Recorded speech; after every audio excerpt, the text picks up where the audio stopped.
Welcome to Donmar TV News Channel. The sauce for the gander is the sauce for the goose. Walang mahirap, middle class o mayaman, kundi pantay-pantay na ituturing ang lahat ng mamamayan, partikular na sa pagpapataw ng batas. Ito ang paiiralin ni Mayor Isko Moreno Dumagoso at Aksyon Demokratiko Standard Bearer sakaling palarin sa eleksyon sa Mayo. Kaya kung mapapatunayan na sangkot sa umano'y korupsyon ang pamilya ni dating Pangulong Ferdinand Marcos, ay dapat rin panagutin sila sa batas. So kung gusto nyo ng pagkakapantay-pantay, anybody, that includes those family na nag-abuso ng walang ya, ng gahasa, na napatunayan, ay habulin natin. Hindi pa pwedeng hindi. Plano rin ni Dumagoso na repasuhin ang pagbubuwis ng pamahalaan sa kalakalan ng langis sa bansa. Paliwanag niya, kung maipatutupad dito ay mahihila rin ito pababa ang presyo ng mga pangunahing bilihin na makagagaan sa pamumuhay ng bawat Pilipino. Lalong mahalaga rin anya ito dahil sa nakaambang kakulangan sa supply at pagtaas sa presyo ng produktong petrolyo, punsod ng sitwasyon sa pagitan ng bansang Ukraine at Russia na may malaking produksyon ng langis. I made a commitment to cut taxes on oil at 50% and cut taxes at 50% of electricity. Kasi nung sinasabi ko yun, may projection kaming nakikita that in the coming months, these things will happen. Isa rin sa mga nakikita ni Mayor Isko upang magkaroon ng karagdagang pondo ang pamahalaan ay gamitin ang mga nakatiwangwang na lote ng gobyerno. Mas maiging pakinabangan din anya ito ng pamahalaan kaysa nananatili lang itong layabilidad ng Estado. Ibebenta ko yun. Let the private sector develop it, create more jobs, create more development, and the government to gain financially to support our expenditures and plans and programs. Since okay na itong Dolomite area natin, ang problema lang natin dito yung water quality. And hopefully, na maging swimmable yung area, baka sakaling ma-meet din natin before this administration ends. 4 na buwan bago bumaba sa pwesto si Pangulong Rodrigo Duterte, target ng Department of Environment and Natural Resources na maisakatuparan ang plano na gawing swimmable beach ang Manila Bay sa darating na Mayo. Kaya naman, puspusan na ang ginagawang rehabilitasyon ng ahensya sa Manila Bay para matapos na ang paglalagay ng dolomite sand sa kahabaan ng Baywalk mula sa bahagi ng Padre Faura hanggang sa Abad Outfall. Ayon kay DENR Undersecretary Jonas Leones, tatapusin nila ito sa unang linggo ng Abril habang malapit na rin anilang makompleto ang konstruksyon ng state-of-the-art public comfort room doon. Ang target based sa MBCO, we can finish the spreading of the dolomite by first week of April. So makikita niyo itong tinatayuan natin hanggang 500 meters, magiging white na siya.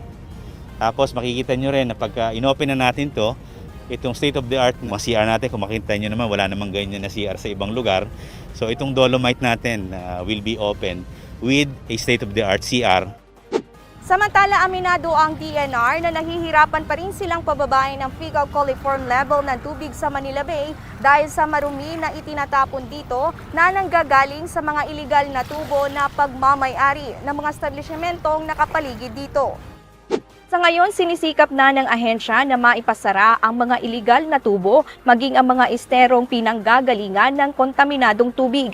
Bukod pa rito, nire-resolba rin ng DENR kung papaano maiaayos ang kalidad ng tubig doon dahil nagiging problema rin ang epekto ng hanging habagat at amihan. Sa ulat ng DENR, mula sa coliform level ng tubig sa Manila Bay na 7.16 million most probable number per 100 milliliters noong 2020. Bumaba na ito sa 1,600 mpn per 100 milliliters ngayong taon. Pero kailangan pa nila itong mapababa ng hanggang 100 mpn per 100 milliliters upang maaari na itong paliguan ng ating mga kababayan na pupunta ng Manila Bay. Masyadong stubborn yung water quality. Nahihirapan kami dahil makita nyo meron pa mga illegal na pipes na kailangan natin isarado sa bandar, lalo na sa mga Rizal Park. So pag nasarado natin yan at medyo kita natin, hindi lang yung normal na pag-treat linis ng tubig, pero may mga intervention na rin po tayong ginagawa dyan. May mga treatment na. Instead of letting the nature heal itself, yung water, ina-assist na rin natin. May mga dredging tayong gagawin doon. At may mga water quality enhancement din tayong gagawin doon. Target ng DENR, natapusin ng Manila Bay Rehabilitation bago matapos ang termino ni Pangulong Rodrigo Duterte at tuluyan na itong buksan sa publiko sa darating na Mayo. And speaking of ekonomista, no, ako yung natutuwa ako dito sa ilang mga kaibigan natin sa mainstream media. Yung bang fact checker kung tawagin, mga fact checker. As in, sobrang big deal. Naalala niyo yung SMNI debate? Sobrang big deal yung inintro si BBM bilang ekonomista. Quando yung finact-check nila yun, hindi daw ekonomista si BBM dahil hindi naman daw to nagtapos ng economics sa Oxford.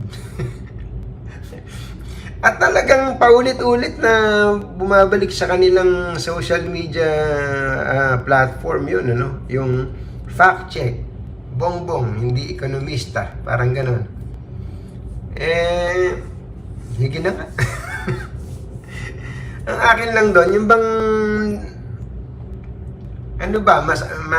makukuha ba, masisira bang, o sige, kunwari na lang totoo yun, na hindi siya ekonomista. Ang batayan ba ng pagiging ekonomista, kailangan may tapos ka ng naalala ko tong si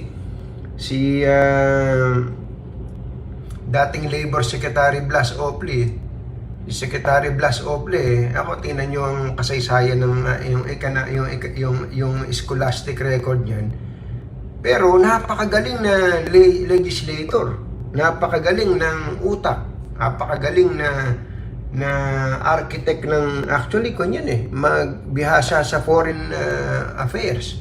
Ano?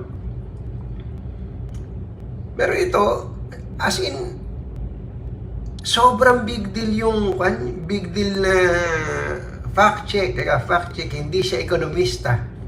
Kung sabihin sa inyo ng tao, ekonomista ako Ano ba ang qualification ng isang ekonomista? Para ba yung isang doktor? Halimbawa, pagka sinabi ng isang nakapasa sa medicine, nakapasa sa medicine, na sinabi niyang siya doktor, hindi pa pala siya nagbo-board. Ayun, pwede na ba siyang tawagin doktor? Kung ganon, klarong-klaro, halimbawa, abogado, tapos ng abogasya, ng Bachelor of Laws, tapos hindi nakapasa sa bar o kaya hindi pa nagbabar. Pag sinabi niyang siya abogado, kahit hindi pa naman siya nagbabar, medyo problema yun. Ang tanong ko, pagka ba ekonomista, ganun din? Si Aling Talinga makakausap ninyo, kung nakausap ko na, ubod ng galing ng utak sa pagpapaandar ng kanyang negosyo. Pagka kinausap mo kung paano niya pa iikutin ang ekonomiya sa kanilang barangay, ubod ng ganda. Wala siyang tinapos, pero ang galing ng mga ekonomista. Kaya hindi ko maintindihan yung tungkol sa bakit napaka-big deal pero having said that,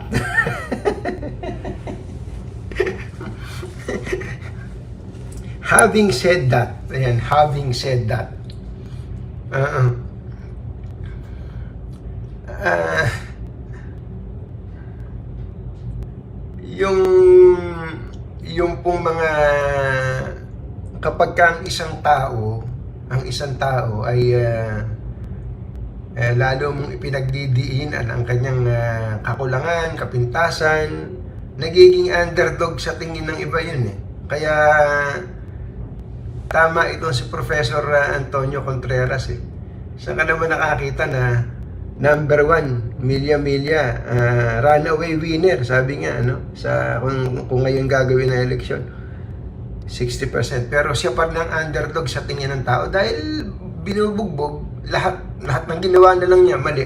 Actually ito kung meron lang magaling sa statistics diyan at magaling mag-monitor, subukan ninyong mga taga social media, pasensya na muna kayo mga taga social media. Subukan ninyong maggumawa ng scoreboard sa mga mainstream media, sa TV, Yung radio, medyo mahirap i-track eh. Sa TV news, newscast, sa print, sa mga website at social media pages ng mga nasa mainstream media, mag-scorecard kayo. Positive saka negative, isang politiko 1, politiko 2, politiko 3. Tapos ilan yung positive na sinulat, ilan negative. Tako, malalaman nyo na kung sino talaga yung hindi paborito. Ano? Anyway, 100, iba-iba report. Merong 130 plus economists, merong 160 economists, may 150. Pero ang ibig sabihin, ang dami pong elibs kay VP Leni Robredo para po siya ay maging ekonomista, para po siya ay maging pangulo. So mga ekonomista, mga matatalino ang sumusuporta sa kanya. May nag-message dito sa atin eh. Si George Washington didn't finish his college, sabi ni Bel Yambao. Oo, kaya nga po sa ating pong mga sa ina ng ating mga batas, ito pong constitution natin, ang qualification sa pagkapangulo, wala naman nakalagay talaga. Yun lang problema. Nakalagay sa constitution, able to read and write. Yun lang po ang binabanggit. Hindi kailangan graduate ng elementarya o high school o kolehiyo o masters o doctorate. Walang nakalagay na ganun. Nakalagay po sa constitution, at least 40 years old, natural born Filipino citizen, able to read and write, residente ng Pilipinas sa loob ng 1 taon. Oh. Yun po yung binabanggit ko, mga kaibigan. Total nabanggit ng isang tagapanood natin na Direk Daryl Yap, yung nito, itong American President. Meron isang American President dati. American President, kung di ako nagkakamali, ay si Andrew Johnson, Andrew Johnson. Na-mix up ko tuloy. Andrew Johnson o Andrew Jackson? Andrew Johnson. Bagay, naging subject din ng impeachment yun eh. Pero, yun, presidente ng Amerika, dati lang sastre yun. Sastre. Inuruan lang nung misis niya.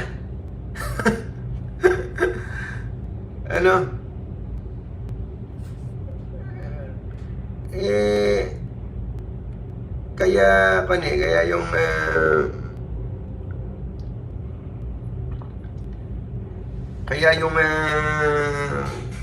scholastic record talaga, parang hindi siya number 1 sa mga katangian ng isang pangulo o qualification ng isang magiging pangulo. Hindi lang dito sa ating bansa, pati sa ibang bansa. Yung presidente nga ng Ukraine eh. Komedyante. Tinan mo na. Sabi ko sa inyo. Anyway, the good thing is, ang bright side, maraming elibs kay VP Leni Robredo ng mga ekonomista. Masarap ding tanungin tong mga ekonomista na to, sabi nga ni Ian Macabenta, nagbabasa ako, magaling si Mr. Ian Macabenta, nagbabasa ako ng column niya kanina eh. Sa dinami-dami ng mga NEDA chiefs na nagdaan sa ating bansa, sa buong ASEAN o Association of Southeast Asian Nation area, the region, tayo may pinakamahinang ekonomiya sa isang particular na panahon. Para kung di ako nagkakamali hanggang 2019 yung kinuwente. Napansabi niya, malaking salik o factor doon ay ang mga economic planning managers. Kaya maganda ring tanungin itong mga dating NEDA chiefs natin, ano bang nagawa nila para sa bayang ito?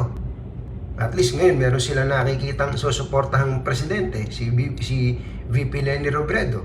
O kung sila po ay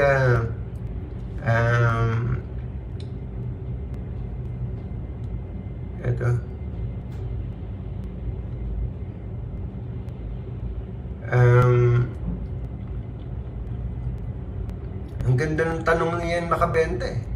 Ano ba ang nagawa nila during the past years na nagkaroon sila ng stint bilang economic planning heads ng iba't ibang administrasyon na ngayon sumusuporta sila kay Bibi Leni Robredo? Alam nyo ba, in all fairness, kahit na ako personally, love lost din ako kay dating Pangulong Gloria Macapagal-Arroyo, pero si Miss Arroyo, talagang ekonomista yan, nagtuturo sa AI, ang daming professor talaga, ekonomista talaga. Parang pagka kinuha naman ng dugo yan, ang nakasulat, pagka pinatak mo sa litmus paper, nakasulat, ekonomista. In fairness to her, ang economic fundamentals ni Mrs. Gloria Arroyo during her time, kahit na nga ba the entire time in question ang kanyang legitimacy ng kanyang pagkapangulo dahil nga doon sa FPJ. Tapos syempre, di ba, pinagtripan lang nila si ERAP, naagawan lang nila ng kapangyarihan si ERAP, di ba, naalala nyo? Pero pag tiningnan mong mga numero, siya ang may pinakamagandang economic fundamentals, at ang katunayang maganda na i-set up niya yon for future leadership, susundan na lang. Kaya nga alam nyo, yung sound economic fundamentals during the time of former President Gloria Macapagal-Arroyo became very beneficial dun sa kasunod na administrasyon ni Pangulong Noynoy Aquino.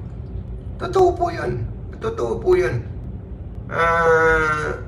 Hindi ko para sabihing matino ang pamahalaan ni Mrs. Arroyo. Hindi. Alam nyo napabasag ulo pa nga tayo dyan. No? Pero, tingnan nyo naman pagdating dun sa mga pinaglalagay niyang mga ekonomista, magagaling na tao talaga. Well, anyway, moving ahead. So, ang tanong ngayon, ito bang pag-i-endorso hindi, yun nga yung binabanggit ko sa Ani Hermono Ekonomista si Pangulong Arroyo, yung sound economic fundamentals during her time, na i-set up.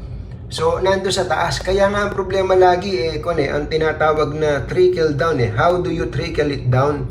Yung mga bunga ng economic fundamentals papunta sa baba, yun talaga ang magiging papel ng pamahalaan.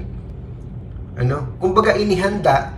Ang totoo nun po, ngayon, ang NEDA ay meron pong tinatawag na programang pang 25 years. Ito po ay